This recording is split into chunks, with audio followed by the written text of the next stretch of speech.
Welcome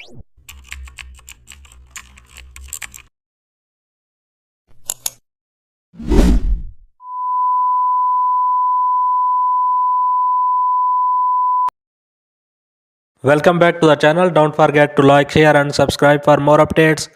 Today we are exploring an amazing topic of Photoshop, how to create custom shape divider line like modern UI look. Create a new canvas in Photoshop, select custom shape tool, open shape picker and choose a line or divider shape. Drag shape horizontally across canvas. Hold shift to keep it straight. Change fill color to overlay gray. Reduce opacity to 70%.